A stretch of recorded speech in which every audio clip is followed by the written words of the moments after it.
اب قرآن کیا کہتا ہے؟ یا ایھا الناس ان کنتم فی ریب من البعث. کیا مزے کی آیت ہے یار. جب میں نے پہلی دفعہ یہ آیت پڑھی نا میں ہل گیا تھا اندر سے. میں نے کہا اللہ تیرا انداز کیا ہے.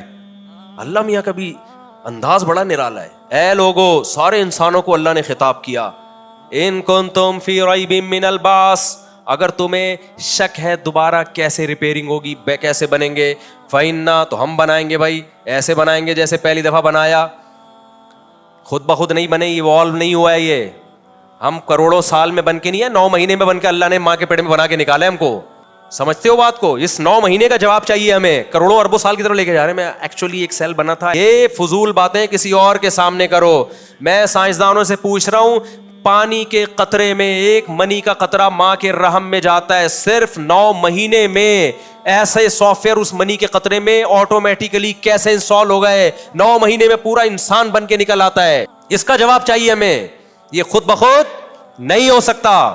قرآن کے الفاظ دیکھو, اور یہ صرف قرآن میں نہیں ہے, تورات میں بھی ہے, انجیل میں بھی ہے, جتنی آسمانی کتابیں ہیں سب کا یہی اسٹائل ہے. کیوں؟ یہ موضوع پیغمبروں کا ہے جو خدا کے سفیر ہیں, یہ سائنسدانوں کا موضوع نہیں ہے. کسی فزکس کیمسٹری کی کتاب میں, میڈیکل سائنس کی کتاب میں یہ نہیں لکھا ہوگا کہ خدا اس طریقے سے انسانوں کو بناتا ہے. جو اس طرح بناتا ہے دوبارہ بھی بنا سکتا ہے. یہ سائنس کا ٹاپک نہیں ہے, لہذا پیغمبر سائنس کو نہیں چھیڑتے, وہ جو ان کا ٹاپک ہے اس کو فوکس کرتے ہیں.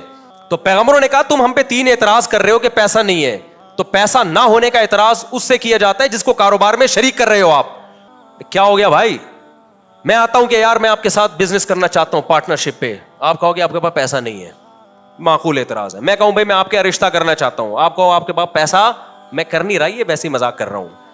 لوگ سمجھتے ہیں سچی مچی میں آپ کہیں 5ویں کے چکر میں تو نہیں ہے کہیں. مثال دے رہا ہوں, آپ کہو گے بھائی آپ کے پاس پیسہ نہیں ہے, ہماری بیٹی پیسے والی ہے. میں لمس یونیورسٹی میں جاتا ہوں کہ جی میں نے یہاں کیمسٹری پڑھانی ہے, وہ کہیں گے آپ کے پاس کیمسٹری کی نالج نہیں ہے. بجائے اعتراض بنتا ہے.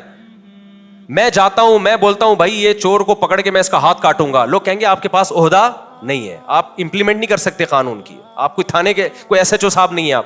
بجائے کہ میں کہوں گا خدا دوبارہ انسانوں کو زندہ کر سکتا ہے. اب یہ اعتراض کہ آپ کے پاس پیسہ نہیں ہے, آپ کے پاس نالج نہیں ہے, آپ کے پاس جناب کوئی عہدہ نہیں ہے, یہ بیہودہ سوال ہوں گے. سمجھتے ہو کہ نہیں سمجھتے؟ اور یہی بیہودہ سوال کس پہ کیے گئے تھے؟ پیغمبروں پہ, کہ یہ وہی کچھ کھاتے ہیں جو ہم کھاتے ہیں. او بھائی اس سے اس کا کیا تعلق ہے, وہی کھاؤ یا نہیں کھاؤ. تو قرآن کی آیت پڑھ کے بیان ختم کرتا ہوں. فَإِنَّا خَلَقْنَاكُم مِّن نُطْفَةٍ, اللہ کہتے ہیں فَإِنَّا خَلَقْنَاكُم مِّن تُرَابٍ, اللہ کہتے ہیں سب سے پہلے ہم نے تمہیں مٹی سے بنایا. کیسے؟ ماں باپ جو خوراک کھاتے ہیں جس سے اسپرم بنتے ہیں, وہ خوراک کہاں سے, اور اس کو پتہ ہے یہاں سے دودھ ملے گا ماں کی. اور کمال کی بات ہے جس روٹی سے بچہ بن رہا تھا اب اسی روٹی سے دودھ بننا شروع اور ماں کی چھاتیوں میں پہنچنا شروع. نہ یہ کام پہلے ہوا نہ بعد میں, ایگزیکٹ ٹائم پہ ہوا یہ کام.